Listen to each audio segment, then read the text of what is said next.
Hello friends, knowledge versatile welcomes you. আমরা sequence of tense নিয়ে আলোচনা করছি।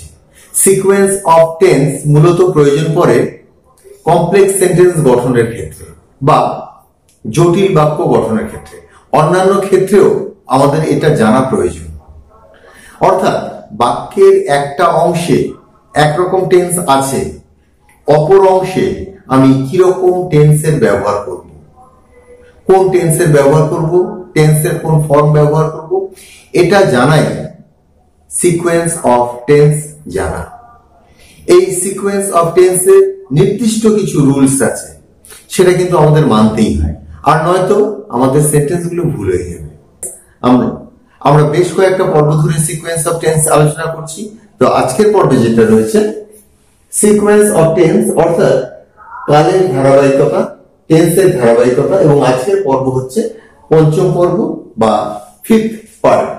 তো আজকে একটাই পয়েন্ট নিয়ে আমরা আলোচনা করব, সেটা হচ্ছে সাবঅর্ডিনেট ক্লজ, অর্থাৎ অপ্রধান বাক্যাংশ, নির্ভরশীল বাক্যাংশ। তোমরা জানো কমপ্লেক্স সেন্টেন্সে মূলত একটা প্রিন্সিপাল ক্লজ এবং এক বা একাধিক সাবঅর্ডিনেট ক্লজ থাকে, অর্থাৎ নির্ভরশীল বাক্যাংশ থাকে।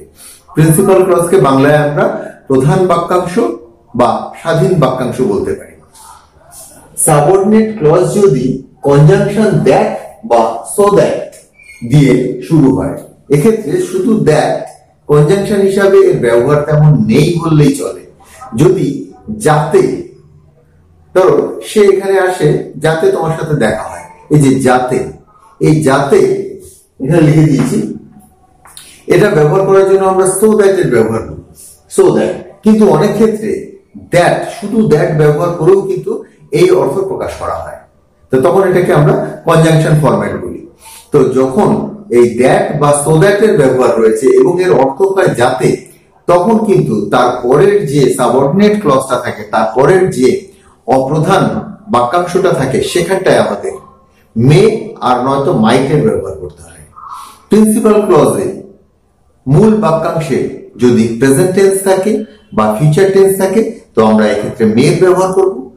আর যদি সেখানে পাস্ট টেন্সের ব্যবহার থাকে, অর্থাৎ প্রিন্সিপাল ক্লজে যদি পাস্ট টেন্সের ব্যবহার থাকে, তবে আমরা সাবঅর্ডিনেট ক্লজে মাইট এর ব্যবহার করব। সেটাই আমি এখানে বলেছি।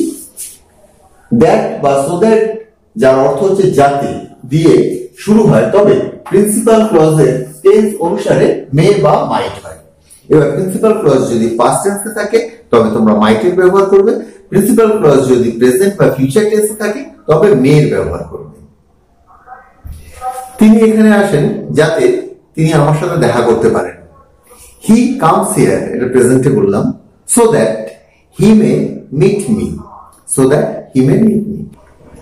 তিনি এখানে এসেছিলেন যাতে তিনি আমার সাথে দেখা করতে পারেন।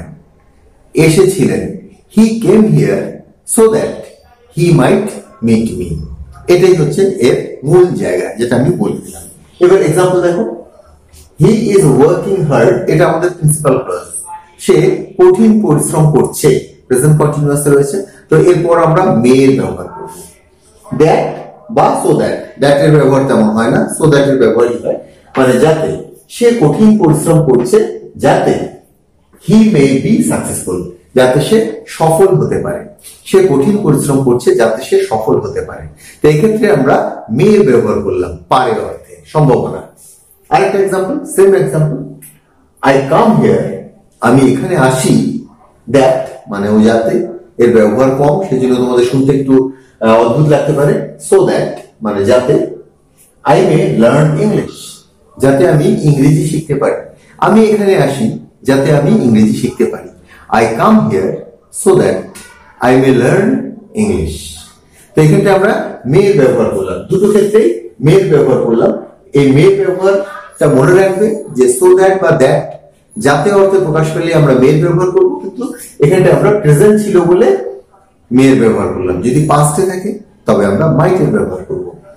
হি স্লেপ্ট ওয়েল, সে সুন্দর ঘুমিয়েছিল, সে ভালো ঘুমিয়েছিল। He slept well.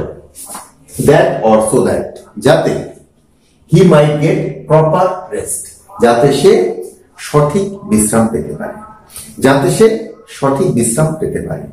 He slept well so that he might get proper rest, he might get proper rest. তো তোমরা এখানে দেখলে এখানে আমরা মাইটের ব্যবহার করলাম কারণ এখানটা পাস্ট ছিল বলে, প্রিন্সিপাল ক্লজে পাস্ট ছিল বলে। তারপরে এক্সাম্পলটা দেখো, they tried their level best, তারা তাদের যথাসাধ্য চেষ্টা করেছিল, পাস্টে রয়েছে। এটা আমাদের প্রিন্সিপাল ক্লজ, এটা পাস্টে রয়েছে। অতএব এর সাবঅর্ডিনেট ক্লজ যেটা, সেখানে আমরা মাইটের ব্যবহার করব। They tried their level best that or so that they might win, যাতে তারা জয়লাভ করতে পারে। তারা তাদের যথাসাধ্য চেষ্টা করেছিল, পাস্টে রয়েছে।